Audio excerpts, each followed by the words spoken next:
Greetings, Master Kim here.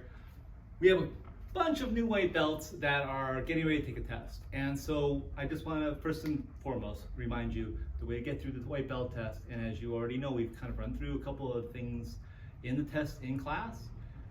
Remember, you're only going to get this right if you practice. So make sure you review the white belt walkthrough that I just put up last week. Today we're going to talk about a couple of the kicks that are maybe like a little bit more challenging for some of the white belts. And just I want to remind you that, everything's challenging when it's new. And the idea is to perfect it as you kind of move up the belts, as it were. But these are some pretty important fundamental kicks. So remember a couple of things. First and foremost, every Taekwondo kick, or almost every Taekwondo kick, has a it's really important that we pivot on our foot. Remember, when we're talking about our pivot foot, we're talking about the ball of our foot. And so we're getting off of our heel, and so that we're able to do this. Now, you don't have to bring your heel up that high, of course. Some people start doing that, but you also run the risk of smushing your toes.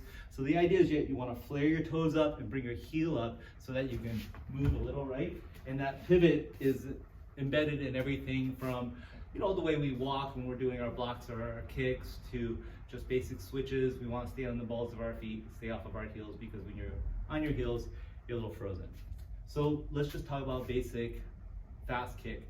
Remember, what we learned in class was that if I'm set up on the mirror and I'm looking at my opponent, I'm set up for a front leg, or a left front leg rather, fast kick. My feet are a little bit more behind each other, not so far out like in fighting stance. And what I'm going to do is I'm going to bring my back foot to my front foot, right? As I do that, we're going to click our heels, so we say click, right? And then we pick up our leg, right? And then we kick. So once you feel that tap there, you can lift this front leg up and lean back. We're gonna do a fast round kick. So that means that my hip's gonna be turned up a bit, and I'm gonna kick out, bring my foot back so that they kind of touch again, and then move back to my original position. When you do that over time and you practice it, what you're going to find is that it's a really helpful kick, so that where you're going to start and stop, so you can kind of get a better sense of distance. You can move doing fast kicks, or you can do them in place. So we start out by doing them in place. I look at my opponent, my shoulders pointed, my hands are up. I'm gonna click my heels, kick, bring my foot back down, bring my foot back.